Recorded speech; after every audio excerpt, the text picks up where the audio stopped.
Pulitzer Prize-winning author Edith Wharton's home, The Mount in Lenox, Massachusetts, is renowned for its beauty and majesty. But there's a sinister side to it. Marital infidelities, madness, and death are also a part of this Gilded-Age mansion's tale, and ghosts of the past are said to still haunt it today. On this Halloween night, New England Legends Jeff Belanger turns a page in Wharton's story to uncover some of the Mount's ghostly tales and its deepest, darkest secrets.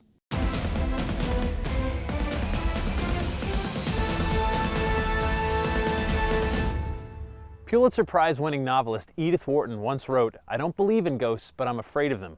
Could it be that she's haunted by something that happened to her here in her mansion in Lenox, Massachusetts? Marge, when was the Mount built? The Mount was built between 1901 and 1902. And why do they call it the Mount?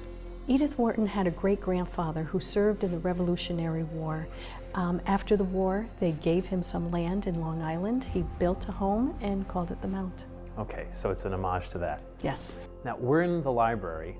Yes. In a sense, we're surrounded by ghosts. All these great authors speaking to us from centuries ago. But this is also a place where people are really seeing and experiencing things maybe beyond our earthly realm. What's happening here?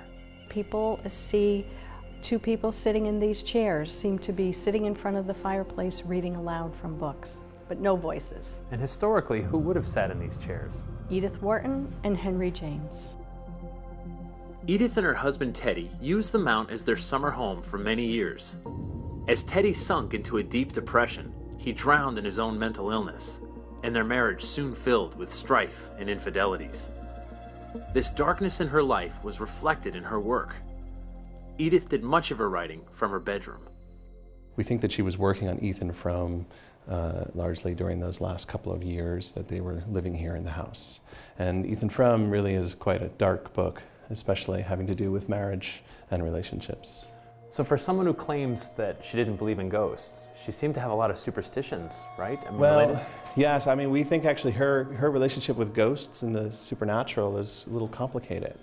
You know, I don't know that she ever came out and said, "I believe in ghosts."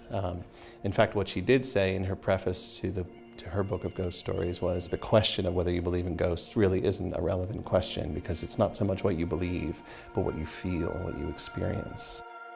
We tell a story about Edith Wharton's sort of strange habit that she had here in this room.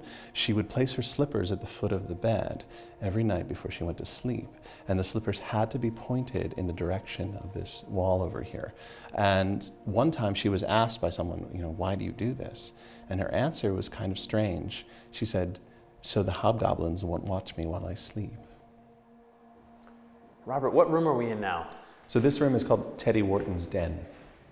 And we think that this is the room where Teddy Wharton would have spent most of his time here at the house. I understand this room is kind of a hot spot for some of the ghostly activity. What's happened in here? Well, actually, just recently on a ghost tour, one of the things that I often say as we come into this room is that people will say that they smell the smell of cigar or pipe smoke upon entering the room. And that's usually a sign that Teddy Wharton is here, his spirit is present in the room.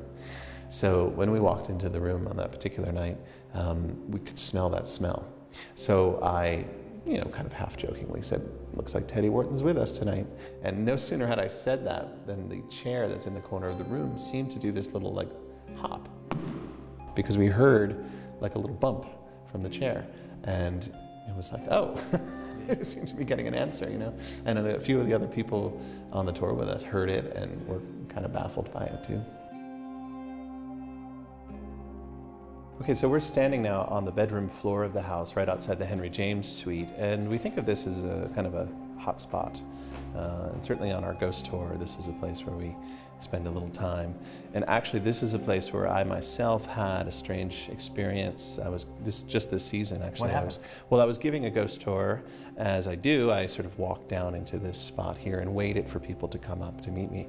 And as I was standing here waiting, in the dark, I suddenly felt what felt like these 3 little taps on my head. And then, had that sort of sensation that you get sometimes that, someone's right around you. But of course I was all alone here, standing, waiting here. It was one of those moments where I was sort of awakened again to the fact that, strange experiences are often felt here in this house. And that sensation of being tapped on the head is something that many people have reported. Marge, tell me about this photograph. This photograph was sent to us from one of the people on our tour. It was about 2 years ago. You can see this figure here. The figure was not there when the woman took the photograph. It was about 2 years ago. You can see this figure here. This is really cool. This isn't just like some reflective thing. I mean, and it happened right here, right where we're standing. Right where we're standing, and it's not a shadow because the lamp is behind her. Right. Marge, what happened to the mount after the Whartons left? The Whartons sold it in 1911. Then there were 2 private families who owned it, and then it was owned by the Fox Hollow School for Girls. And what kind of things happened up here? Well, we frequently have women come to visit the mount today that actually went to school here. And they would tell us that they really believed that there was a ghost up in the cupola, and they would talk to it from up those stairs. They would ask it questions and it would answer. Edith Wharton may not have believed in spirits, but they come up again and again in her life and work. She was haunted by something, and that something might still be echoing here at the Mount in Lenox. You may not have believed in ghosts, Edith, but they believed in you.